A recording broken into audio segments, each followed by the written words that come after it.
नमस्कार दोस्तों। आज हम बात करेंगे भारत और रूस संबंधों के बारे में। और ये जो संबंध है, ऐसे दो दोस्तों के बारे में, दो मित्रों के बारे में संबंध है। और उनकी चर्चा यहाँ पर हम करेंगे कि जिस तरीके से, जिसको लोग आजकल टाइम टेस्टेड फ्रेंडशिप कहते हैं, तो कहा भी है, किसी ने सच ही कहा है कि दोस्त ऐसा होना चाहिए जो समय पर काम दे। पर लेकिन हम जब भारत और रसिया के संबंधों को देखते हैं तो इसकी जो शुरुआत होती है वो इस तरीके से होती है कि जब शुरुआत में कोई व्यक्ति मिलता है किसी से, तो उसके संबंध में उसके उसके दूसरे के बारे में कुछ डाउट्स होते हैं। और इन डाउट्स को जब हम धीरे धीरे एक दूसरे को समझते हैं, एक दूसरे के साथ आगे बढ़ते हैं, तब धीरे धीरे वो डाउट्स क्लियर होते हैं। और यहीं पर हम जब चर्चा शुरू कर रहे हैं, तो हम यहाँ यहाँ से शुरू करेंगे। इसमें जो दो पिक्चर्स आपको दिखाई दे रही हैं, कि जहाँ एक तरफ पंडित जवाहरलाल नेहरू जी बैठे हुए हैं, तो दूसरी तरफ व्लादिमीर पुतिन साहब के साथ अ, भारत के प्रधानमंत्री मोदी जी का एक फ़ोटो लगा रखा है। तो ये जो यात्रा है, यानी भारत की आज़ादी से लेकर के वर्तमान के संदर्भों में हम बात कर रहे हैं, तो इसकी जो शुरुआत होती है वो कोई एक फेज़ में शुरुआत नहीं होती है, या एक पॉइंट के लिए शुरुआत नहीं होती है। क्योंकि बहुत सारे लोगों को कभी भी जब भी रूस की याद आती है ना, तो उनको ऐसे लगता है कि युद्ध का समय हो रहा है और हम हथियारों से खेल रहे हैं। पर सच्चाई इससे अलग भी है, सच्चाई के कई और भी पहलू हैं। तो इन सभी पहलुओं पर आज हम चर्चा करेंगे इस वीडियो के माध्यम से। और अब तक आपने खूब सारे वीडियोस देखे ही होंगे, लेकिन हम इस वीडियो के माध्यम से हम ऐसे ऐसे बिंदुओं पर, ऐसे ऐसे पॉइंट्स पर आपसे बात करेंगे जो शायद आपने अनसुने हुए होंगे आप लोगों के लिए। तो क्योंकि ये मेरा थोड़ा सा जो बैकग्राउंड रहा है वो मिलिट्री बैकग्राउंड भी है, और वर्तमान में तो जिस तरीके से हूँ, मैं अलग बैकग्राउंड से हूँ। तो ये जो बिंदु है हमारे रिलेशंस का, जो 75 ईयर्स के जो हमारे रिलेशंस हैं, वो मिलिट्री बेस पे तो है ही हैं, पर लेकिन सबसे पहले ज़्यादा ज़रूरत है राजनीतिक। दूसरा है इसका इकोनॉमिक बैकग्राउंड, तीसरा है इसका सामरिक बैकग्राउंड, और चौथा है सांस्कृतिक बैकग्राउंड। तो जो इसकी जो शुरुआत होती है वो आज से लगभग 555 साल पहले होती है। क्योंकि जिस तरीके से अगली नेक्स्ट पिक्चर में आप देख रहे हैं कि पीएम मोदी साहब जब एस चीन में यात्रा करते हैं, तब भी वो पुतिन साहब के साथ गाड़ी में बैठकर यात्रा करते हैं। और जब भारत में भी आते हैं तो वो टोयोटा फॉर्च्यूनर में बैठ कर के जो यात्रा किए, उसका एक जो सिंबॉलिक कह सकते हैं ना, सिंबॉलिक जो मैसेज था पूरे वर्ल्ड को, और खास करके वेस्टर्न वर्ल्ड को, ट्रम्प साहब को जो मैसेज था वो ये था कि देखो, हम यदि दुश्मनी पे आएंगे ना किसी से, तो फिर उस हद तक जाएंगे जहां तुम आप अपेक्षा भी नहीं रख सकते। क्योंकि जो टोयोटा फॉर्च्यूनर है वो इंडिया मैन्युफैक्चर्ड इन इंडिया थी। इसको बनाने वाली कंपनी जो है वो जापानीज कंपनी है। तो ये दो जो चीज़ें, सिंबल ये था कि हम वेस्टर्न वर्ल्ड को एक साथ कट भी कर सकते हैं। हालांकि आज के वर्तमान ऐसे देखें तो परिदृश्य में ऐसे तो नहीं किया जा सकता कि सीधे सीधे आप जाइए और किसी एक देश को अलग कर दीजिए। क्योंकि आप एक साथ यहाँ मित्रता नहीं तोड़ सकते। यहाँ नेटवर्क इस तरीके से है कि जैसे आपका सेलुलर मोबाइल का जो टावर है ना, वो चारों तरफ देगा, पर लेकिन रिसीवर को ही मिलेगा। तो ऐसे ही हमारे आजकल जो नेटवर्क्स होते हैं ना कंट्रीज़ के भी, वो इसी तरीके से होते हैं कि आपके रिलेशंस चारों तरफ होंगे, पर लेकिन आपको लाभ लेना है नहीं लेना है वो आपके पास जो सिम है उसी को मिलेगा। तो ऐसा सेम थिंग यहाँ पर भी आपको देखने को मिलेगी। तो आप इस वीडियो के साथ जुड़े रहें और समझने की कोशिश करें। यदि आप एग्ज़ाम देने वाले व्यक्ति हैं तो आप इसको एग्ज़ाम के पर्सपेक्टिव से देखें। और यदि आप समझना चाहते हैं कि ये बैकग्राउंड क्या एक्चुअली इंडिया और रसिया के रिलेशंस को इतने दिनों तक मेंटेन करने में रहा है, या शुरुआती स्तर पर क्या समस्याएं रहीं, इन सबको आपको समझने की इसमें इस वीडियो से शायद आप निष्कर्ष निकाल पाएंगे। तो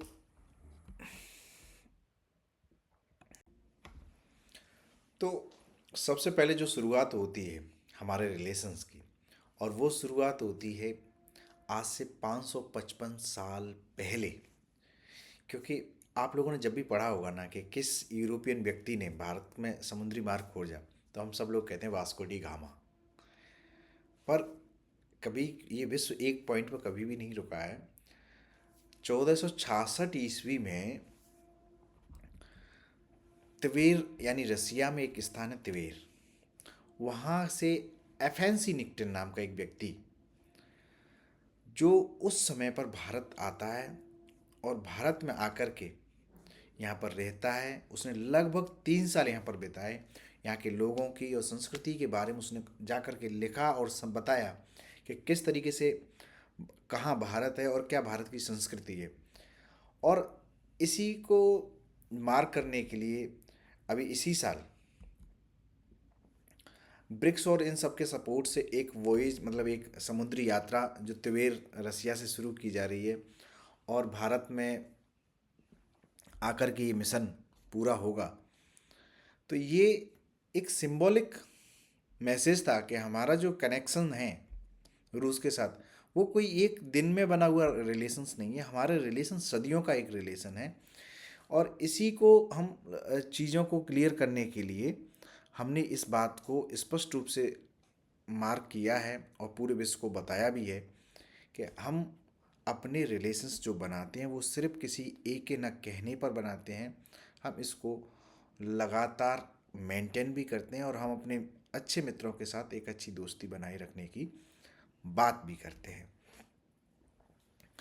तो ये एफएनसी निक्टन की जो जर्नी थी 555 साल बाद आज पुनः शुरू की जा रही है। और आप जब देखेंगे भारत और रूस के संबंधों में, तो जहाँ तरफ एक तरफ international north and south corridor transport corridor बनाया जा रहा है, तो वहीं दूसरी तरफ एक पूर्वी मार्ग से भी हम इसको कोशिश कर रहे हैं कि व्लादिवोस्तोक तक हम जाएं और व्यापार करें।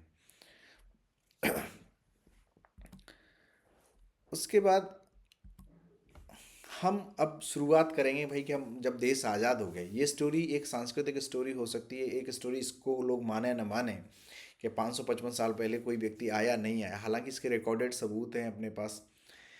पर लेकिन आज जब हम 1947 में इसको डिप्लोमेटिक रिलेशंस को शुरुआत करेंगे, तो उससे पहले मैं आपको कुछ चीज़ें बताता हूँ कि जब भारत आज़ाद हुआ, तो भारत आज़ाद हुआ था उन साम्राज्यवादी राष्ट्रों के चंगुल से। और जस्ट उसके बाद हम लोगों ने क्या किया कि हमने अपने जो भारत था इसको हमने लोगों ने किस में शामिल कर लिया, हाँ हमने इसको राष्ट्र संघ में शामिल कर लिया। अ, तो आपने ये एक बात समझ में आई, सॉरी जो मैंने आपको राष्ट्र संघ बोला था वो राष्ट्रकुल जो शब्द था, हमने राष्ट्रकुल में हम शामिल हो गए। तो ये कहीं डाउट था जिसको कॉमनवेल्थ बोलते हैं, एक्चुअली हम कॉमनवेल्थ का जो पार्ट बने, ये कहीं ना कहीं सोवियत जो तत्कालीन जो सोवियत नेशंस था, यूएसएसआर था, उसको ये लगा कि ये अभी भी साम्राज्यवादी पावर जो शक्तियां हैं उनका सहयोगी राष्ट्र बनने की कोशिश कर रहा है। तो जब आप देखते हैं कि जब हम भारत में प्रधानमंत्री जवाहरलाल नेहरू साहब अप अपनी बहन विजयलक्ष्मी पंडित जी को, देखो आप एक सबसे बड़ी महत्वपूर्ण बात समझिए कि अपने सबसे निकटस्थ रिश्तेदार को प्रधानमंत्री महोदय ने कहाँ भेजा, रसिया भेजा। तो इतना इम्पोर्टेंस रसिया उस समय के यूएसएसआर को दिया गया। पर लेकिन फिर भी स्टालिन जो तत्कालीन वहाँ के लीडर थे वो कभी भी विजयलक्ष्मी जी से मिले ही नहीं। तो ये कहीं ना कहीं शुरुआत बताती है कि हम लोगों के बीच में डाउट थे, संदेह था कि कहीं ऐसा नहीं होगा कहीं हम भारत के साथ अच्छे रिश्ते बनाएं। और पर लेकिन भारत तो कहीं ऐसा तो नहीं कि वो पश्चिमी राष्ट्रों का पिछलग्गू राष्ट्र बन जाए। तो ये चीज़ें डाउट शुरुआत में था इनके बीच में भी, भारत और रसिया। पर लेकिन इसमें पंडित जवाहरलाल नेहरू जी का इतना बड़ा योगदान है कि आप इस बात को समझ लीजिए कि जब वो 1927 में तत्कालीन सोवियत में गए, उसके बाद फिर जब 1940 में अंतरिम सरकार के अध्यक्ष बनाए गए, उपाध्यक्ष बनाए गए, तब उन्होंने जितनी भी जो उनके भाषण थे, जो उनके वक्तव्य उस समय दिए जाते थे, उसमें उन्होंने कई बार सोवियट्स के जो नीतियां हैं उनकी बहुत अच्छे से प्रशंसा की। तो ये कहीं ना कहीं मैसेज उस समय भी सोवियट्स में जा रहा था कि हम जो संबंध बनाने के इच्छुक हैं इन लोगों से। पर लेकिन स्टालिन थोड़े से इस मामले में थोड़े से असहज थे, तो ये बात ज़रूर प्रभावित करती रही। पर लेकिन कुछ ही दिन बाद जब आप देखेंगे कि रूस ने भी किरिल नोविकोव को भारत में अपना राजदूत बना दिया, और उसके बाद भारत की जो रिलेशंस हैं वो ठीक ठाक उस समय से सेट होने लगे। पर लेकिन जैसे ही आप देखते हैं कि उसके बाद आप ये देखेंगे, अचंभा करेंगे कि जो लोग वहाँ पर गए हैं राजदूत बन के, वो कोई छोटे मोटे लोग नहीं गए हैं। एस राधाकृष्णन को फिर राजदूत बनाया गया उस समय, और फिर स्टालिन को थोड़ा सी समझ बढ़ी भारत के बारे में, जब इतने इतने महत्वपूर्ण लोगों को उस समय वहाँ पर राजदूत बनाया जा रहा था। तो स्टालिन कई बार एस राधाकृष्णन से मिले, और आप समझ लीजिए कि उसी समय सबसे पहले सोवियट्स ने क्या किया, सबसे पहले भारत के साथ मित्रता संधि करने का प्रस्ताव रखा। पर लेकिन तत्कालीन स्थितियों में भारत के जो प्रधानमंत्री महोदय थे, उनका ऐसा कोई वो बहुत मतलब आदर्शात्मक स्थितियों में जीने वाले व्यक्ति थे। तो उन्होंने कहीं ना कहीं इस बात का विचार किया कि भारत किसी के खेमे में ना फंसे, किसी किसी एक देश के साथ इस तरीके का बिहेवियर रिलेशंस बना करके कहीं वो बाहरी जो वेस्टर्न कंट्रीज़ थे उनके साथ कोई दुश्मनी ना ले। तो हम दोनों कंट्रीज़ के दोनों खेमों से अपने आप को दूर रखने की कोशिश कर रहे थे। तो यही कारण आप देखते हैं कि भारत के शुरुआत में जो रिलेशंस हैं वो दोनों खेमों के साथ संतुलन बनाने की नीति है, जिसको गुट निरपेक्ष नीति भी कहते हैं। तो ये गुटनिरपेक्ष नीति का मूल कारण यही था कि हम लोग कमज़ोर थे, हम किसी खेमे में जा कर के अपने अस्तित्व को ख़त्म नहीं करना चाहते थे। हालांकि हमारा जो छोटा भाई था पाकिस्तान, वो खेमे में चला गया। जब भारत में आप अंदर देखेंगे, जैसे राजस्थान में जैसे मराठा शक्ति का जो इंटरफेरेंस होता है, तो आप देखते हैं कि कुछ लोगों ने उनको बुलाया था, पर लेकिन उसके बाद उनकी खुद के ही राज्य चले गए। दो सेम थिंग भारत नहीं चाहता था। भारत ने जो चीज़ें सीखी थी अपने इतिहास से, उसको उस समय तत्कालीन प्रधानमंत्री दोहराना नहीं चाहते थे। और यही कारण था कि भारत उस समय रिलेशंस को बहुत बैलेंस रूप से बनाने की कोशिश कर रहा था। पर लेकिन चीज़ें धीरे धीरे आगे बढ़ी। और हाँ, अब इसमें एक महत्वपूर्ण बात और होती है कि उस समय तत्कालीन जो भारत था, उस समय जो कम्युनिस्ट पार्टीज़ इंडिया में एक्टिव होना शुरू कर दिया था। तो अब कम्युनिस्टों ने उस समय क्या है, क्योंकि अब कभी भी देखो, पंडित जवाहरलाल नेहरू साहब क्या है ना, बड़े आदर्शात्मक और बड़े विद्वान व्यक्ति थे। तो उन्होंने क्या किया कि वो नहीं चाहते थे कि कम्युनिस्ट किस तरीके से वो कम्युनिस्टों को एकदम सफाया कर दें या मार दें। उनका कहने का मतलब ये था कि आपका जो तरीका है हिंसात्मक नहीं होना चाहिए।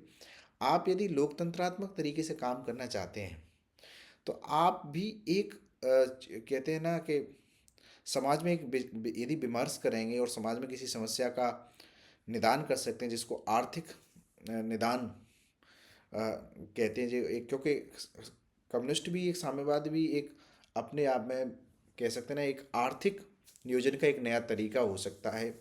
तो वो इस बात को एक्सेप्ट करते थे। पर लेकिन जब कम्युनिस्ट पार्टी ने इस तरीके की चीज़ें शुरू की, तो कहीं ना कहीं सोवियट्स को लग रहा था कि इनका कम्युनिस्ट के साथ रिलेशंस कैसे बन पाएगा।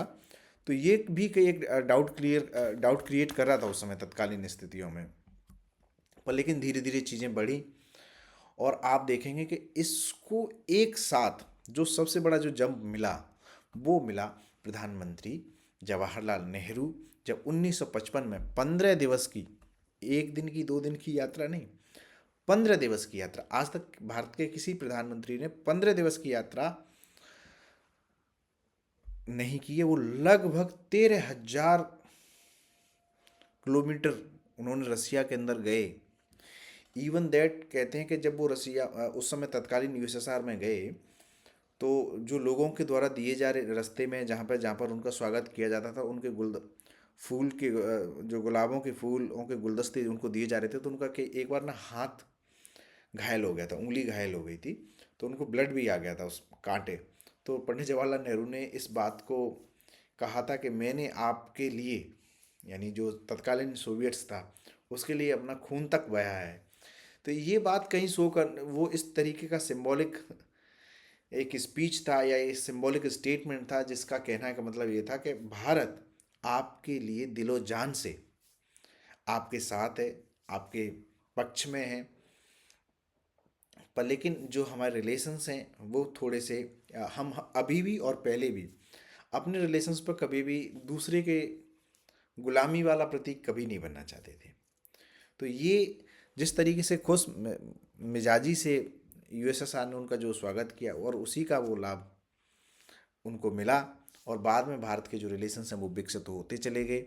और आप देखेंगे कि धीरे धीरे उसी 1955 की जो यात्रा हुई उसके बाद भारत को भिलाई इस्पात संयंत्र मिला।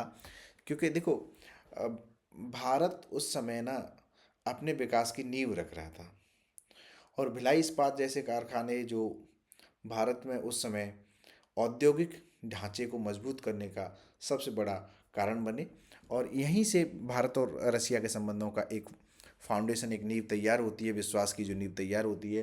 फिर वो लगातार, जब आप देखेंगे कि इसको, आप देखते हैं कि पंडित जवाहरलाल नेहरू वहाँ पर गए, फिर उसके बाद यूएसएसआर के लीडर्स यहाँ पर आए, तो ये सब चीज़ें दिखाने लगी कि हम दोनों के बीच में जो रिलेशंस थे वो बनने लगे। और उसके बाद उसी वर्ष सोवियत लीडर निकिता क्रुश्चेव और निकोलाई बुल्गानिन ने भारत का भी दौरा किया। ये क्रुश्चेव और निकोलाई बुल्गानिन का जो दौरा किया, उस समय शीत युद्ध शुरू हो रहा था और किसी गैर साम्यवादी देश की उनकी पहली यात्रा थी उस समय ये। तो ये पता चलता है कि भारत के रिलेशंस सोवियत के साथ स्पेशल जितने थे, उतने ही स्पेशल रिलेशंस सोवियट्स के भारत के साथ थे। और जब 1960 में पुनः नेहरू जब दूसरी बार सोवियत की यात्रा पर गए, तो उनको एक गाय भेंट की जो एक सद्भावना का भी प्रतीक थी। भारत में एग्रीकल्चर के बारे में, जो एग्रो इकोनॉमी थी उसके बारे में जो रशियंस की जो सपोर्ट मिल रही थी, उसके अभी एक सपोर्ट थी। तो ये सांस्कृतिक आदान प्रदान का भी एक तरीका था। पर लेकिन इसके बाद, हाँ, अब जब अपन 1971 की ट्रीटी की जब हम बात कर रहे हैं, तो देखो ट्रीटी की बात कर लेना, एक साथ इस पॉइंट पर आप जाएंगे, तो आपको इस पे जाने से पहले मैं आपको कुछ एक पॉइंट और बताता हूँ कि आपने मिग 21 नाम सुना हुआ। जब उरी अटैक हुआ था उसके बाद लगातार जब बालाकोट में भारत ने हमले किए थे, उसके बाद आपने देखा होगा कि पुलवामा अटैक के बाद भारत ने बालाकोट में अटैक किया। उस समय मिग 21 नाम तो खूब सुना होगा, मिग 21 कई बार क्रैश भी हुए, वो भी सुने होंगे। तो उस समय आपको चीज़ें मैं बता देता हूँ कि मिग यूएसएसआर का एयरप्लेन था, फाइटर जेट था, और उस जमाने की सबसे फर्स्ट क्लास तकनीकों में से एक था। उस समय की जो सबसे बेस्ट क्वालिटी के जो एयरक्राफ्ट थे तो वो मिग हुआ करते थे। और उस मिग एयरक्राफ्ट की टेक्नोलॉजी का जो ट्रांसफ़र यूएसएसआर ने किसी कंट्री को किया पहली बार 1960s में, तो वो भारत था।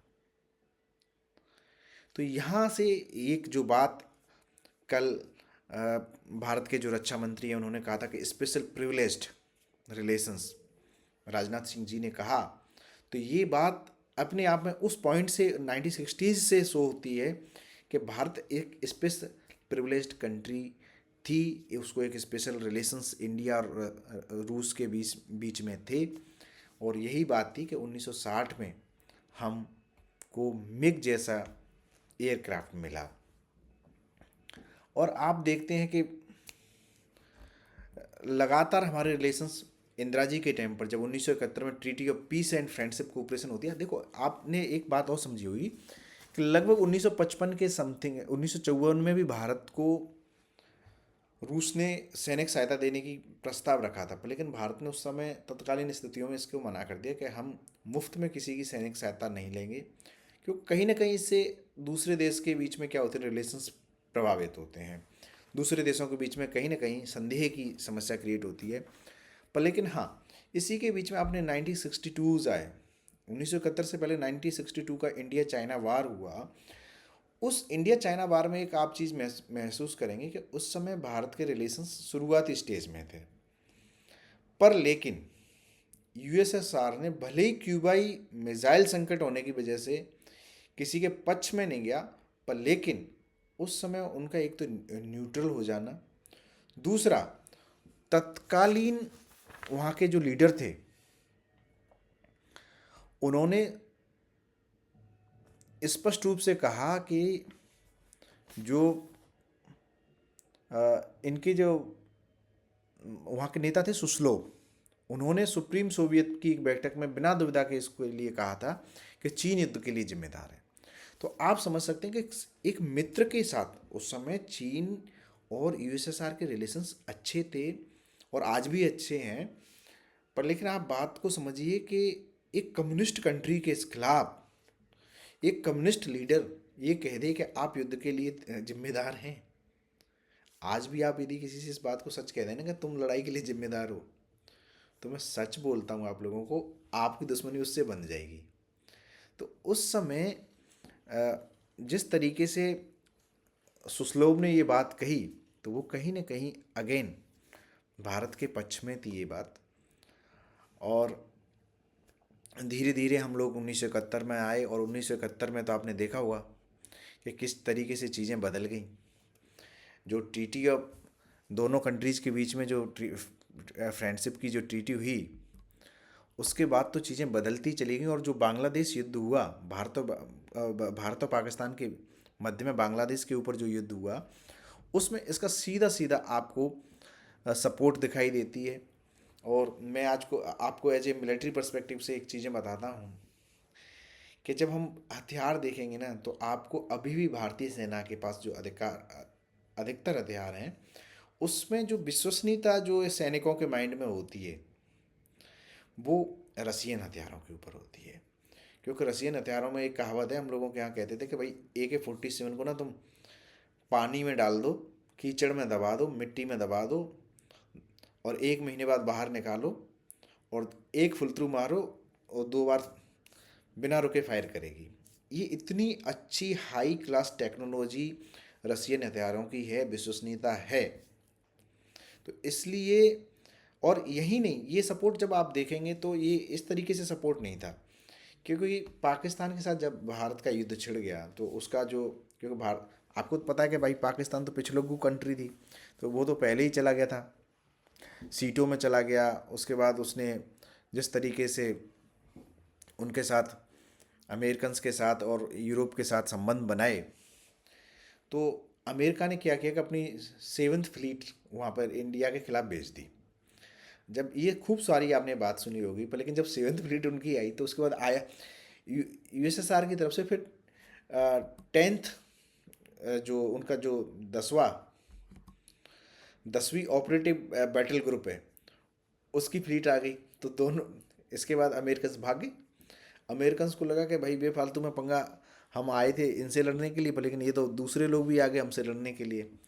तो फिर क्या हुआ कि बेचारे बिना मिशन ख़त्म करे अमेरिकन यूएसए के जो जहाज़ थे उनको वापस जाना पड़ा।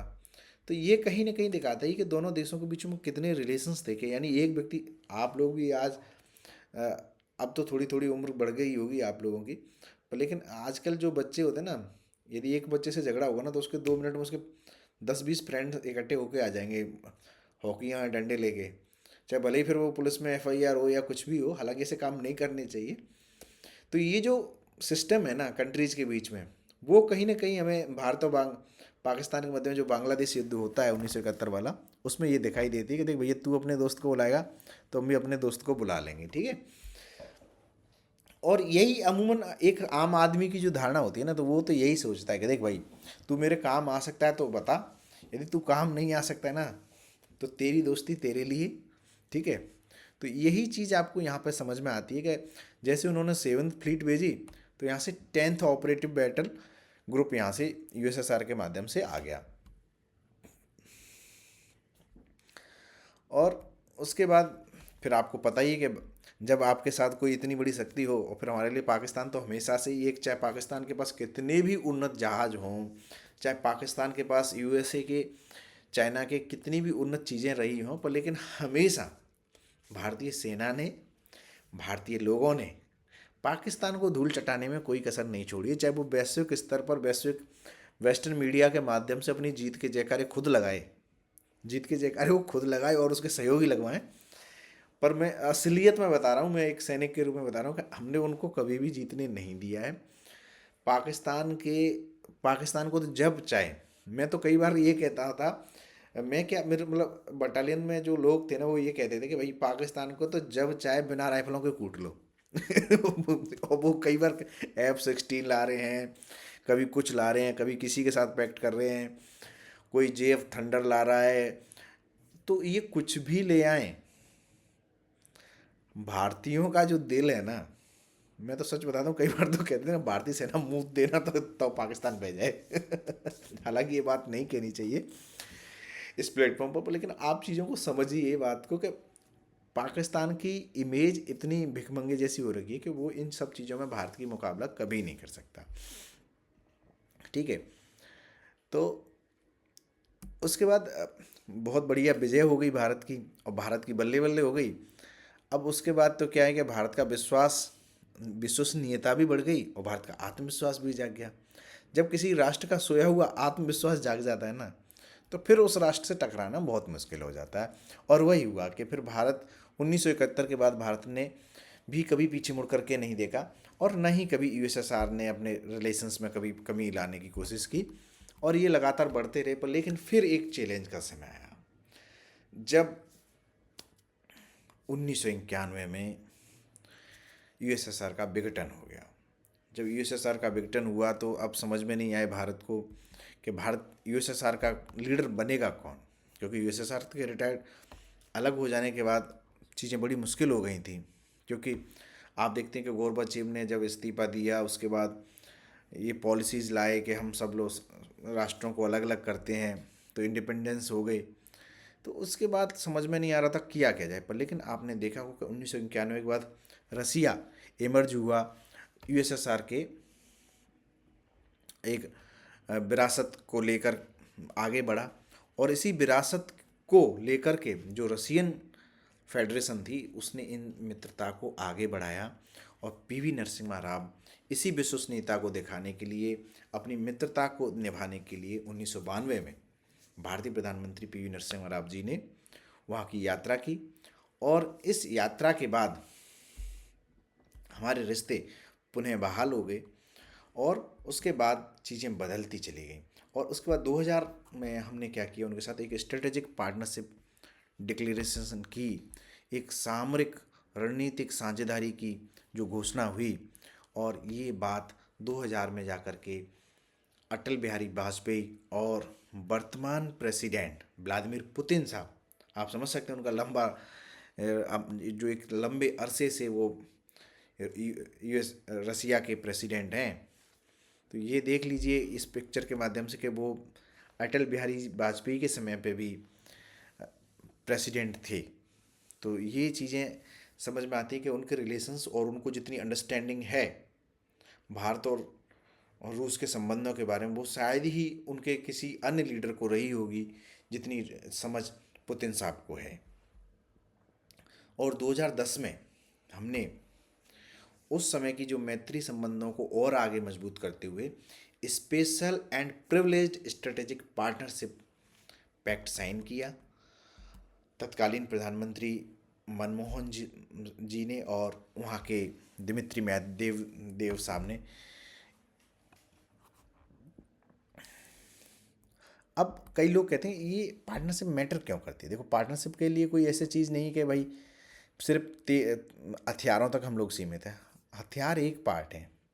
राजनीतिक रूप से आप बात समझिए कि पहली बात तो कि भारत में भी कम्युनिस्ट, यदि USSR उस समय कम्युनिस्ट पार्टीज़ को इतनी कम्युनिस्ट जो एजेंडा था उसको यदि प्रोपेगेंडा को बढ़ावे की कोशिश करता, तो शायद भारत में जो आज माओवादी समस्या है वो और तीव्र हुआ करती। हो सकता है कि हम एक अलग गृह युद्ध से में फंस गए होते। पर लेकिन ऐसा कोई भी कार्य USSR के द्वारा नहीं किया गया। और एक कारण ये भी रहा कि इसी की वजह से भारत में शुरुआती स्तर पर कम्युनिस्टों के खिलाफ कोई भी दबाव वाली कार्रवाई नहीं की गई, क्योंकि कहीं ना कहीं ऐसा महसूस किया जाता था कि इनकी भी बात को सुनने की हमें कोशिश करनी चाहिए। तो जिस तरीके से राजनीतिक संदर्भों में देखी जाए बात, तो ये एक बात ये भी थी। दूसरा, वैश्विक स्तर पर इस बात को समझ लीजिए कि यदि इंडिया के और रसिया के रिलेशंस हैं, तो इसका मतलब ये नहीं है कि हमारे रिलेशंस और लोगों से खराब हैं। क्योंकि आजकल ना किसी एक राष्ट्र की हेगमनी वाला युग धीरे धीरे नि- कहते हैं ना अवसान की ओर है। अब अमेरिका एकदम सुप्रीम पावर नहीं रह गया है। अभी विश्व में अलग अलग पॉइंट्स हैं, अलग अलग लोग, चीज़ें, इंटरकनेक्टेड वर्ल्ड है जहाँ पर आपके रिलेशंस कई लोगों के साथ, यानी मल्टीपोलर वर्ल्ड होने वाला है। अभी धीरे धीरे आप देख सकते हैं कि जिस तरीके से चाइना का विकास हुआ है, चाइना ने जिस तरीके से वैश्विक स्तर पर उभरा है, तो कहीं ना कहीं यूएस की भी चीज़ें गिरी हैं। तो उधर चाइना का भी राइज भी हुआ है, जहाँ रसिया का डिग्रेडेशन हुआ है। तो ये कहीं ना कहीं चीज़ें भारत को एक मल्टीपोलर वर्ल्ड के साथ कनेक्ट होने के लिए अवसर प्रदान करती है। तो और इस पिक्चर में आप जो देख रहे हैं, ये एक बहुत बड़ी इंटरेस्टिंग थिंग है कि इन्होंने, भारतीय प्रधानमंत्री महोदय ने उनको गीता दी है।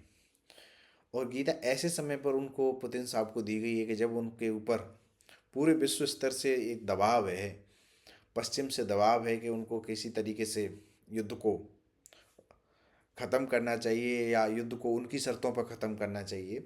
तो उस समय गीता एक तो निष्काम कर्म की बात तो कर ही रही है, पर लेकिन गीता का एक सिंबल ये भी है कि आप युद्ध क्षेत्र में खड़े हुए हैं और पार्थ को भगवान कृष्ण अर्जुन को उपदेश दे रहे हैं। और वही स्थिति आज यहाँ एक उपदेशात्मक रूप से आपको दिखाई दे रही है कि आपको युद्ध में जो भी निर्णय लेने हैं वो आपको निश्चिंत होकर के निष्काम कर्म भाव से लेने हैं। और इसी में ही वैश्विक शांति है।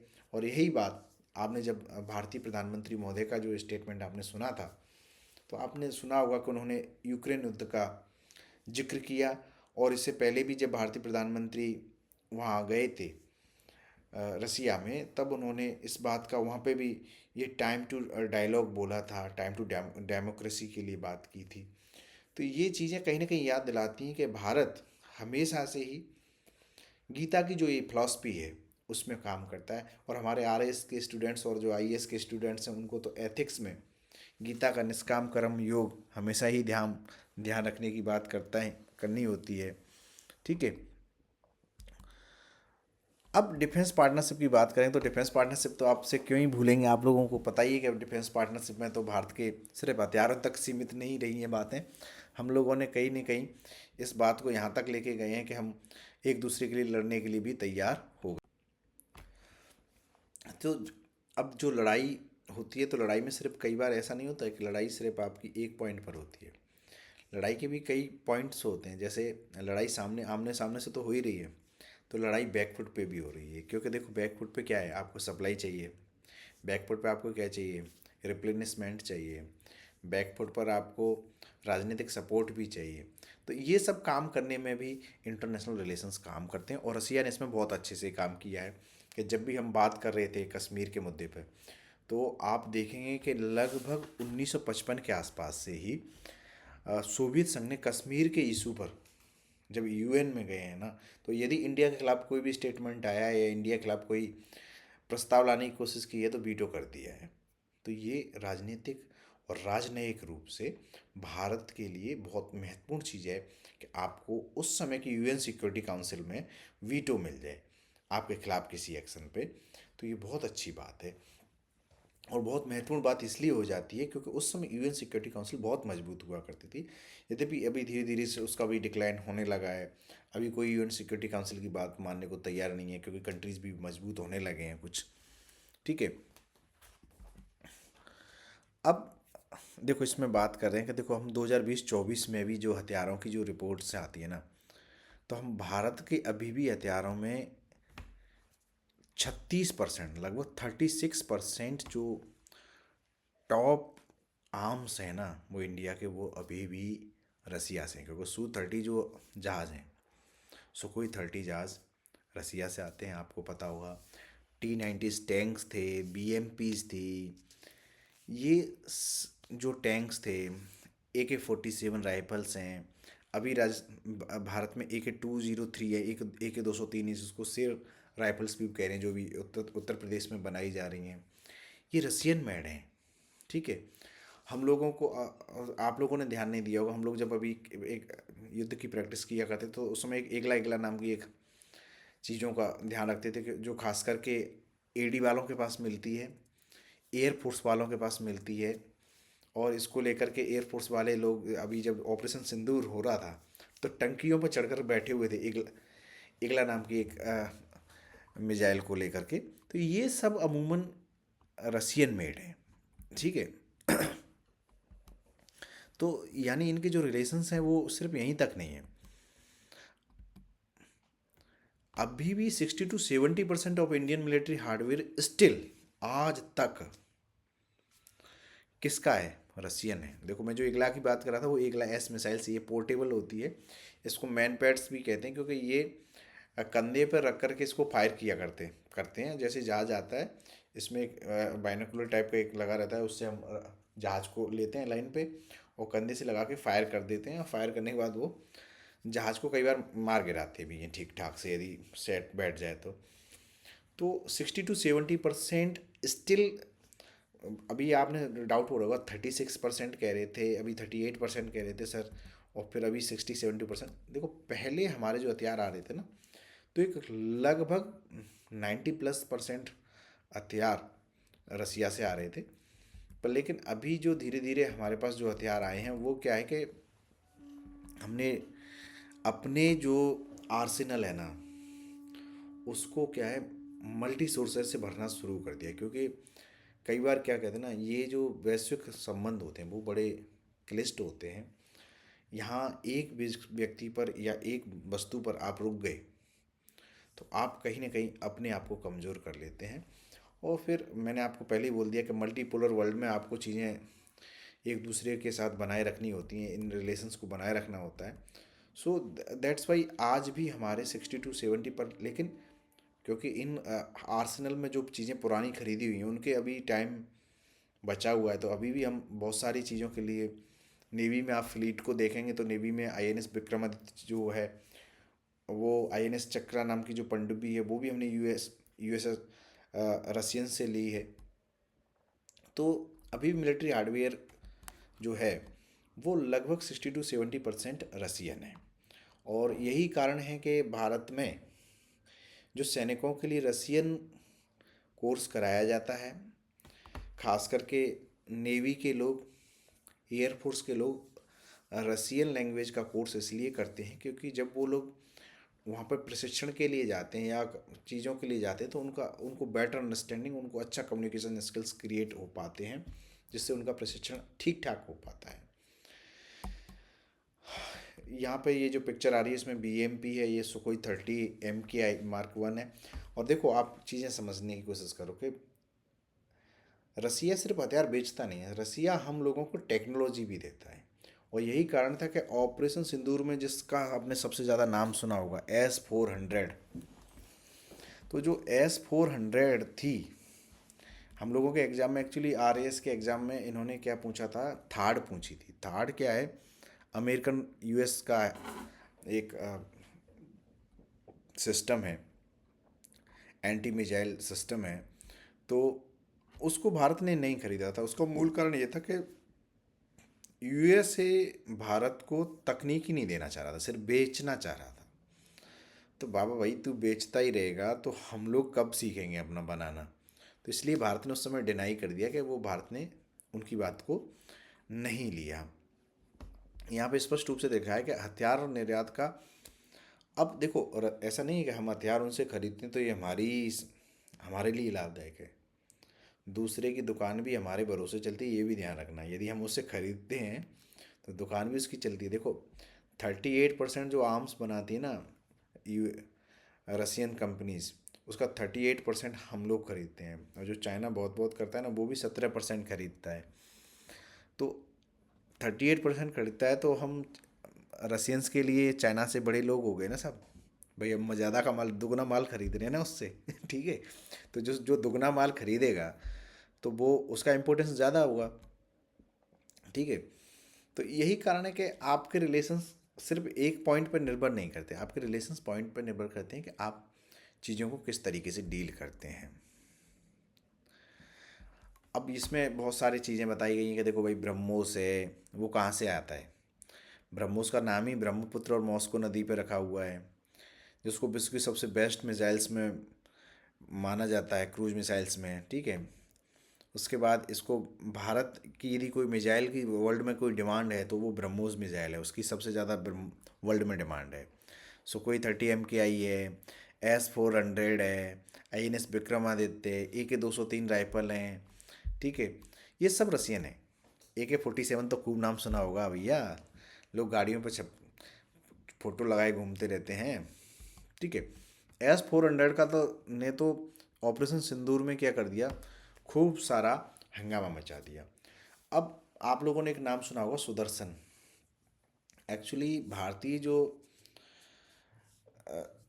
सेना है ना, भारतीय सेना के जो है, उसके पास जो एंटी एयर डिफेंस जो सिस्टम है, उसके लिए भारत ने क्या है ना, कई मिसाइल्स उसमें रख रखी हैं जो सरफेस टू एयर मिसाइल्स हैं, सरफेस टू सरफेस मिसाइल्स भी हैं। तो इन सब में क्या होता है कि भाई आपको अलग अलग डिस्टेंस पे, कई बार सुई, जहाँ सुई काम करती है वहाँ तलवार काम नहीं करती है, जहाँ तलवार काम करती है वहाँ सुई काम नहीं करती है। तो यदि हम S-400 को तलवार मान लेते हैं तो सुई कैसे सुई की भी ज़रूरत तो होगी। तो इसलिए इंडिया ने क्या किया कि अभी रिसेंटली पैंटसीर मिसाइल्स को भी रसिया से मांगना से समझौता किया है कि हमको, आपको पैंटसीर मिसाइल्स हमें दीजिए, क्योंकि हमें कुछ छोटी डिस्टेंस पे यदि किसी को मारना है तो हम 50 S-400 जैसे जो लगभग 600 किलोमीटर तक मार कर सकती है, उसको क्यों बेफालतू में इस्तेमाल करें। तो हमने अभी पेंटसीर मिसाइल्स पे भी बात करना शुरू किया है। हालांकि जब हम लोग S-400 खरीद रहे थे ना, तो कहते हैं ना कि एक आदमी को आदत होती है ना कि भाई तू या तो मेरा माल खरीद ले, और नहीं माल खरीदेगा तो बोले मैं तुझ पे तू मेरा उधार दे दे, मैं तुझे किसी और से पैसे नहीं लेने दूंगा। तो यही बात अमेरिकन्स ने भी भारत के साथ की, और आपने देखा होगा कि उस समय उन्होंने काटसा काटसा नाम का एक बहुत सारा प्रोपागंडा चला था। हर आदमी एग्जाम की जो तैयारी कर रहा था वो यही काटसा काटसा पढ़ते रहते थे। तो काटसा वाटसा छोड़ने के बाद भी इंडिया ने किसी के दबाव माना नहीं और S-400 खरीद ली साहब। और S-400 हमने जो खरीदी, उसका रिजल्ट ऑपरेशन सिंदूर में सब लोगों ने देखा होगा, सुना होगा कि पाकिस्तान ने पूरी ताकत लगा ली, जो पाकिस्तान पर जितनी लगनी थी ना, पूरी ताकत लगा दी, पर लेकिन पाकिस्तान भारत का कुछ भी नहीं कर सका। एक कहते हैं ना एक एयरबेस पे भी एक गड्ढा तक नहीं कर सका। ये ताकत है सब S-400 की, ये ताकत है भारत के एयर डिफेंस सिस्टम की, ठीक है। तो ये कहीं ना कहीं हमारी जो विश्वसनीयता थी, हमने जिस विश्वास के साथ इस S-400 को खरीदा, तो यहाँ पे एक स्पेशल लाइन लिखी होगी, आपने देखा होगा, S-400 proved it was the, एक एक पैसे की उन्होंने वसूली की है सब, ठीक है। तो ये कह सकते हैं कि चीज़। और अब देखो, हथियार तो देते ही देते हैं रशियंस के साथ, हम हथियार तो लेते ही लेते हैं उनके साथ, हम उनके साथ एक्सरसाइज करते हैं जिससे हम उनके चीज़ें सीख पाएँ, उनके साथ उनकी कार्यशैली किस तरीके से। तो इंडिया के और रसिया के बीच में खूब सारे एक्सरसाइज हुआ करते हैं, चाहे वो एयरफोर्स के हों, नेवी के हों, आर्मी के हों, जैसे इंदिरा है, उसके बाद एविया इंदिरा है। वो जो एविया इंदिरा है वो लगभग एयरफोर्स और रसियन एयरफोर्स और इंडियन एयरफोर्स के बीच में होता है। अब आती है सबसे बड़ी महत्वपूर्ण बात, जिसके ऊपर बड़ा मचा हंगामा, और वो हंगामा मचाया भाई साहब ट्रंप साहब ने। ट्रंप साहब ने क्या कहा कि यदि या तो तुम तेल लेना बंद कर दो, और नहीं तेल लेना तुम बंद करोगे तो हम लगाएंगे आपके ऊपर 50% टैरिफ, यानी लगभग 25% और एक्स्ट्रा टैरिफ लगाएंगे। तो फिर तुम लोगों को परेशानी हो जाएगी। देखो हमेशा समस्या क्या होती है कि कई बार इन रिलेशंस में बड़ी बैलेंस करने वाली बड़ी क्रिएट समस्या रहती है। अब पहले तो US वालों ने कहा था कि भाई तुम तेल खरीद लो इन लोगों से, यदि तुम तेल नहीं खरीदोगे तो बोले भाई, क्योंकि ये पूरी समस्या क्रिएट हो जाएगी, बैलेंस नहीं रहेगा। फिर बाद में पता चला कि रसिया तेल बेच बेच करके ही अपने युद्ध में मजबूत बना हुआ है। तो अब अमेरिकन ने इंडिया पर दबाव डालना शुरू कर दिया, भाई तुम तेल मत खरीदो। अरे भैया तेरे कहने से मान जाएं क्या, हमें जहाँ सस्ता मिलेगा वहाँ से खरीदेंगे। भाई हमारे घर में भी तो छोटे बच्चे बाल बच्चे हैं ना, हमारी भी तो जनता है ना, भाई तेरी ही बात माने क्या। तो अब अमेरिकन को बुरा लगता है कि भाई आप ऐसा क्यों ऐसे कर सकते हो। तो अब करते रहो भैया, तुम हमारे ऊपर जो लगाना है लगा दो। और इस बार तो इंडिया की जो GDP ने जो उछाल मारा है ना एक साथ, ट्रंप को भी पता चल गया है कि इंडिया तुमसे दबने वाला नहीं है।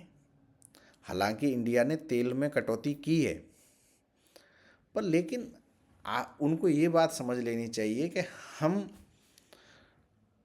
यदि तुम एक रास्ता बंद करोगे तो हम चार रास्ते खोज लेंगे। ये भारतीयों की सबसे बड़ी विशेषता है। इसलिए लगभग 8% के समथिंग जीडीपी में ग्रोथ रेट बढ़ी है, ग्रोथ रेट आई है। तो ये उनके लिए बड़ी क्रिएट समस्या क्रिएट हो गई है। अब क्या हो रहा है कि देखो, भारत ऐसे नहीं है। भारत के साथ समस्या क्या है? रसिया के साथ भारत को अमेरिका के साथ तो व्यापार लाभ होता है, और रूस के साथ होता है भारत को व्यापार में घाटा। क्योंकि भारत तेल तो खरीद लेता है वहाँ से, पर भारत रसिया को बेच कुछ नहीं पाता। देखो, ये बहुत बड़ा देश है, वहाँ प्रोडक्शन की कोई कमी नहीं है और जनसंख्या है वहाँ कम। अब जब जनसंख्या कम है वहाँ पर, तो बेचें हम क्या उसको? तो भारत को बड़ी चिंता थी कि इस बात को कैसे पूर्ति करें। दूसरी बात, अमेरिका दबाव बनाता है कि भाई हमारे जो भी अच्छे पढ़े लिखे लोग हैं ना, वो जाते हैं नौकरी करने के लिए अमेरिका में। तो आप लोगों ने तो आसपास में सुना भी होगा, यूएस सेट है। लड़का तो बोले यूएस सेट है ना। अब किसी ने ये नहीं कहा होगा लड़का मेरा मॉस्को में सेट है। तो ये बात मतलब सोसाइटी की बात से, अरे वो तो यूएस में रहते हैं, यूएस गए हैं, यूएस यूएस चिल्लाएंगे, पर आपने कभी नहीं सुना होगा कि लड़का मॉस्को में सेट हो गया। बस आपने सुना होगा तो एक बात सुनी होगी, लड़का रूस से डॉक्टरी कर रहा है। हमारे देश में जो सबसे ज़्यादा बच्चे पढ़ने जाते हैं यदि डॉक्टरी, तो या तो चीन जाते हैं या रूस जाते हैं। ठीक है।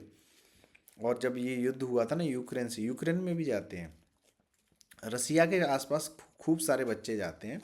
पर इंडिया ने इस बार इसी चीज़ को बैलेंस करने के लिए, हालांकि हमारा लक्ष्य है कि हम इसको 68 पॉइंट जो बिलियन डॉलर का जो ट्रेड हो रहा है, इस ट्रेड को हम 100 बिलियन तक लेके जाएं। पर लेकिन इंडिया ने अब की बार एक समझौता किया है कि हम अपने मज़दूरों को वहाँ भेजने के लिए हमारे यहाँ के स्किल्ड और नॉन स्किल्ड या सेमी स्किल्ड जो लेबर है उसको कहाँ भेज सकें? रसिया में भेज सकें। देखो, वहाँ जनसंख्या कम है, खेत भी बड़े हैं, सेना में भी ज़रूरत है, उद्योगों के लिए भी ज़रूरत है लेबर की। तो भाई हम दुबई, यहाँ पे अरब की कंट्रीज़ में भेजते हैं जहाँ गर्मी पड़ती है, खूब पसीना पसीना हो जाती है जनता, क्यों ना अपने ठंड वाले इलाके में भेज दें। तो एक तो क्या है, लाइफ भी सेट अच्छे से हो जाएगी वहाँ, सर्दी में काम करना भी कठिन नहीं होता है। दूसरा, यदि हमारे रिलेशंस उन लोगों के साथ अच्छे हैं तो हमारे लोगों पे कोई समस्या क्रिएट होगी तो हम रसिया के साथ बात भी कर सकते हैं। इसलिए हमने इनके साथ अब की बार समझौता किया है। और ये सबसे बड़ी, मैं कह रहा हूँ सबसे बड़ी उपलब्धि मैं आज के दौर में मानता हूँ। जब हमारे देश में लोगों को, युवाओं को रोजगार की आवश्यकता है, तो उस समय पर यदि जो सबसे बड़ा महत्वपूर्ण यदि कोई कदम मैं मानता हूँ, तो वर्तमान सरकार ने जिस तरीके से रसिया के साथ रक्षा संबंधों, राजनीतिक संबंधों, इन सब को परे साथ में लेते हुए जो लेबर को ट्रांसपोर्ट करने की या लेबर को वहाँ पर भेजने की जो व्यवस्था का जो संबंधी की है, वो सबसे बड़ी महत्वपूर्ण संधि मैं मानता हूँ। और आप आगे वाले दिनों में सुनने लगे हैं कि लड़का मॉस्को में सेट है। ठीक है। कुछ दिन पहले एक मॉस्को में वहाँ की जो ड्यूमा है ना, उसके सामने एक फ़ोटो, साड़ी वाली गर्ल का, एक महिला का फ़ोटो वायरल हो रहा था। तो वो बात फिर वहाँ साड़ी वाले लोग मिलने लगेंगे। वो फ़ोटो गंदी दृष्टि से वायरल नहीं हो रहा था, वो इस दृष्टि से वायरल हो रहा था कि वहाँ के लोग साड़ी को देख करके समझ रहे थे कि ये लोग इंडियन हैं। ठीक है। ट्रेड एंड इकोनॉमिक रिलेशंस में आपने इन चीज़ों को समझा। तो इन रिलेशंस के बाद अब आप बात करें कि देखो, हम लोग ना, हम भेजते क्या हैं वहाँ पे? एग्री प्रोडक्ट्स में हम लोग देखो फिश बेचते हैं, श्रिम्प बेचते हैं, राइस बेचते हैं, टबाकू बेचते हैं, चाय बेचते हैं, कॉफ़ी बेचते हैं और अंगूर बेचते हैं। पर लेकिन हम लोग जो तेल खरीदते हैं ना, वो तेल बड़ा महंगा है और उसी में उनकी पूर्ति हो जाती है, इसलिए में होता है व्यापार घाटा। पर लेकिन फिर भी हम कोशिश कर रहे हैं कि अपने रिलेशंस को और व्यापार को सेट कर पाएँ। इसलिए मीटिंग भी की गई ट्रेड के बैलेंस को करने के लिए, जिससे कि ग्रोथ दोनों कंट्रीज़ के बीच में रिलेशंस में ही ग्रोथ ना हो, ट्रेड में भी ग्रोथ हो। और यही नहीं, हमारे रिश्ते यहाँ तक ही सीमित नहीं। हमने देखो, मैंने पहले आपको बताया था कि हमारे लड़के ना डॉक्टरी पढ़ने के लिए वहाँ खूब सारे जाते हैं। इसी के साथ साथ हमारे देश, वहाँ के लोग भी यहाँ पर भारत में आते हैं। लगभग हमारे यहाँ ना 20,000 छात्र वहाँ पर पढ़ रहे हैं। ऐसा एक डाटा है कि इंडिया के 20,000 छात्र वहाँ पढ़ रहे हैं। ठीक है। अभी कुछ दिन पहले स्कूल स्तर पर भारत के और अटल इनोवेशन मिशन और रूस के साइरस केंद्र के बीच में एक सहयोग पैक्ट हुआ था। और इसमें भी यही स्थिति है कि हिंदी, संस्कृत और पाली जैसी भारतीय भाषाएं भी वहाँ पर पढ़ाई जाएंगी। इसके बाद दोनों देशों सरकारों के बीच में शैक्षिक संबंधों में ईईपी है। भारत रूस उच्च शिक्षा संस्थानों का पर रेन है। शैक्षणिक और शोध सहयोगों को बढ़ावा देने की योजना स्पैक है। Global initiative of academic network ज्ञान का कार्यक्रम है। यानी ऐसे कई कार्यक्रम चलते हैं जो शिक्षा के माध्यम से एक कंट्री के और दूसरी कंट्री के मध्य में संबंधों को मजबूत बनाते हैं। क्योंकि जब आप इन चीज़ों के माध्यम से जाते हैं तो युवाओं में जो फ्रेंडशिप होती है वो धीरे धीरे, क्योंकि यही युवा शक्ति बाद में किसी राष्ट्र को संचालन करती है।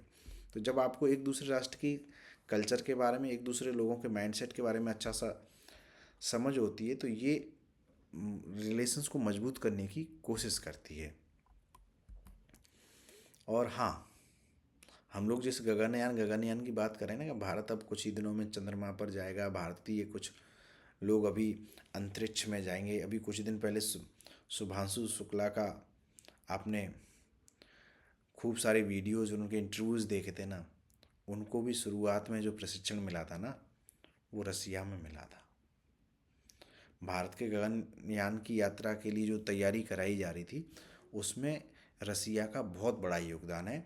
और इवन दैट कहते हैं कि भारत के जो शुरुआत में जो स्पेस मिशंस थे उसमें जो आर्यभट्ट को बनाया भारत ने था, इसरो ने, पर लेकिन उसका उस समय भी जो प्रमोशन यानी जो उसको छोड़ा गया था अंतरिक्ष में, वो रशियंस के द्वारा ही, यूएसएसआर के द्वारा छोड़ा गया था। देखो आपको ये 19 अप्रैल 1975 का जो इतिहास है ना, Aryabhata made by ISRO, launched by the Soviet Union. ठीक है, तो ये बहुत बड़ी महत्वपूर्ण बात है। और फिर उसके बाद आपने नाम सुना होगा राकेश शर्मा जी का।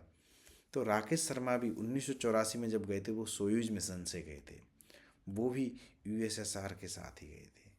तो ये चीज़ें आपको बताती हैं कि भारत और रूस के जो संबंध है ना साहब, वो कोई एक जगह पर नहीं रुकते हैं, एक पक्ष के लिए नहीं है। भारत और रूस के संबंध बहुआयामी हैं। भैया कहते हैं ना कि मैं तेरे साथ चल पड़ूंगा ना तो चून लेके साथ चलूंगा। तो ये चून लेके साथ चलने वाली बात है कि मतलब हर जगह पे यूएसएसआर ने भारत का सहयोग दिया है, रसिया ने भारत का सहयोग दिया है और वो आज भी दे रहे हैं। ठीक है, तो हम कुल मिला के कह सकते हैं कि, और हाँ, अभी जब कल उनका इंटरव्यू किया जा रहा था तो पुतिन साहब ने कहा था कि हमने भारत, रसिया में जो गाने गाए जाते हैं ना, रसिया में पिक्चर जो देखी जाती है ना, वो बॉलीवुड की पिक्चरें खूब चाली देखी जाती हैं। इंडियन सिनेमा का वहाँ खूब सारा क्रेज़ है। जब पुतिन साहब आए थे ना, पहले एक यात्रा की थी शुरुआत में अटल बिहारी वाजपेयी साहब के सामने, तब भी शाहरुख खान और से मिलने आए, थिएटर में गए थे मुंबई में, और वहाँ देखे था, मिले थे कि किस तरीके से यहाँ पे इंडियन मूवीज़ का क्रिएशन होता है। तो ये चीज़ें बताती है कि देखो इंडिया के जो रिलेशंस है ना, वो मल्टी डायमेंशनल है। Did you know Raj Kapoor 1951 classic आवारा सोल्ड, सुना है आपने? वहाँ पर 64 मिलियन टिकट्स उस समय पर राज कपूर साहब की पिक्चर की वहाँ पे बिक्री हुई थी। जिस देश की जनसंख्या और इतनी विरल जनसंख्या है उस जगह में भी। तो ये चीज़ें बताती कि किस तरीके से और डिस्को डांस था मिथुन चक्रवर्ती साहब का, दादा साहब। तो आपने चीज़ें देखा कि ये चीज़ें देखो, दिमित्री में, सॉरी मैंने आपको पुतिन साहब कहा था, दिमित्री मेदवेदेव आए थे तो ये गए थे देखने के लिए यहाँ पर कि किस तरीके से फिल्म मेकिंग होती है यहाँ पर। उसके बाद आपने न्यूक्लियर पावर के बारे में सुना होगा। इंडिया में जो न्यूक्लियर रिएक्टर्स हैं या न्यूक्लियर टेक्नोलॉजी है उसमें खूब सारा योगदान रसिया ने का किया है। आपने कूडन कुंडलम प्रोजेक्ट के बारे में सुना होगा, ये भी रशियंस की मदद के माध्यम से ही इंडिया में बना था। और लगातार यूरेनियम की जो उपलब्धता है वो रसिया के पास सर्वाधिक है। और यही कारण है कि इवन दैट ना अमेरिकन्स जो हमें भाषण देते हैं ना, वो भी यूरेनियम के लिए किस पे डिपेंड है? रसिया पे डिपेंड है। और यहाँ मैं एक और आपको चीज़ बता देता हूँ कि जो ट्रम्प साहब हमसे चिल्लाते रहते हैं ना, वो भाई तुम तेल कम करो, तुम युद्ध को सहयोग कर रहे हो, फलां कर रहे हो, बिला कर रहे हो। कभी कहते हैं ना, वो अपने माजने को नहीं देखते हैं, मतलब खुद के चेहरे को नहीं देखते हैं कि यूरोपियन यूनियन पूरी जो गैस है ना यूरोप रसिया से, वो कौन खरीदता है? यूरोपियन खरीदते हैं। जब गैस आप वहाँ से खरीद रहे हो, सर्वाधिक खरीदने वाली यूरोपियन यूनियन है। तेल का भी खूब अच्छा खासा हिस्सा यूरोपियन कंट्रीज खरीदती हैं। यूरेनियम के लिए पूरी तरीके से रशियंस पर डिपेंड है। ठीक है, बहुत सारे मिनरल्स जो उनके लिए महत्वपूर्ण मिनरल्स हैं अभी भी अमेरिका खरीद रहा है। तो भाई दूसरे को ज्ञान देने वाली बात तो ये हो गई ना कि पर उपदेश कुशल बहु तेरे, पर उपदेश कुशल बहु तेरे, जे आचरें ते नर न घनेरे।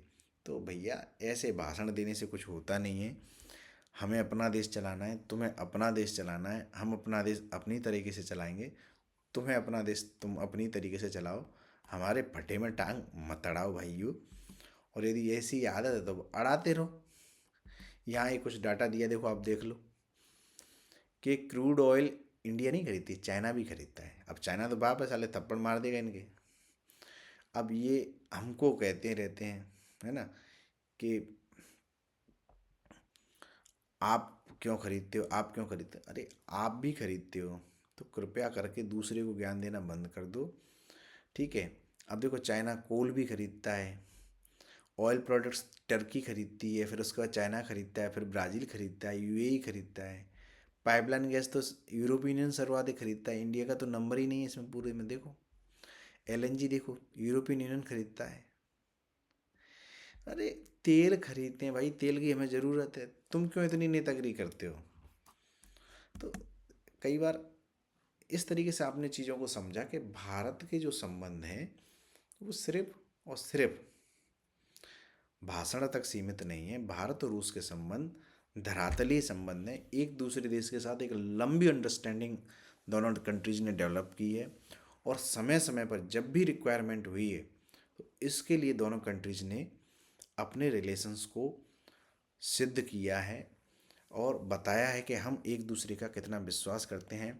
और यही कारण था कि चाहे टोयोटा फॉर्च्यूनर में बैठा करके पूरे वेस्टर्न वर्ल्ड को ये बताना कि हम यदि कट बॉयकॉट करना शुरू करेंगे तो बॉयकॉट करना शुरू कर देंगे। और तो यही चीज़ें आपको लगभग जो हमारे 78 साल आज हो गए हैं हमारे रिलेशंस को, वो यही बात शो करते हैं कि जहाँ पीएम जवाहरलाल नेहरू की 1955 की चाहे यात्रा हो, चाहे अटल बिहारी वाजपेयी साहब हों, चाहे इंदिरा जी के टाइम पर हो, चाहे पीएम मोदी के साथ मोदी जी के साथ हों, तो ये कहीं ना कहीं बताती है कि भारत और रूस के संबंध स्थिर हैं, ऊर्जावान हैं और एक दूसरी कंट्री के साथ वो सपोर्ट करते हैं। और जहाँ भारत के आत्मनिर्भरता की बात आती है वहाँ रसियंस खड़े दिखाई देते हैं, तो वहीं रसियन अस्मिता की बात आती है तो भारत उनके साथ कंधे से कंधा मिला करके खड़ा है। इस वीडियो के माध्यम से आपको कुछ दो तीन चीज़ें समझ में आई होंगी कि सबसे पहली बात, हमारे जो रिलेशंस हैं वो ऐतिहासिक हैं। उसके बाद दूसरा, हमारे जो रिलेशंस हैं वो बहुआयामी हैं। और हमारे रिलेशंस हैं वो किसी के गुलाम नहीं हैं। तो हमें जहाँ तक कोशिश करनी चाहिए, हमें एक दूसरे के म्यूचुअल रेस्पेक्ट की कोशिश करनी चाहिए। और आपके लिए भी एक मैसेज है कि आप भी अपनी मित्रता को दिलो जान से निभाइए। और रही बात दूसरी, अपनी मित्रता के लिए बनाए रखने के लिए या अपने मित्रों पर इस तरीके का दबाव कभी भी मत बनाइए जिस तरीके से वेस्टर्न वर्ल्ड इंडिया पर बनाता है कि आपको हमसे मित्रता रखनी है तो दूसरे से मित्रता छोड़ दो। मित्रता बनाए रखना उसकी स्वतंत्रता है, यही संप्रभुता है और यही मानवता है। आप सबका बहुत बहुत धन्यवाद, आपने मुझे सुना इतनी देर तक, इसके लिए बहुत बहुत धन्यवाद। नेक्स्ट वीडियो में मिलते हैं फिर किसी एक इंटरनेशनल रिलेशंस के ऊपर चर्चा के लिए। नमस्कार, धन्यवाद।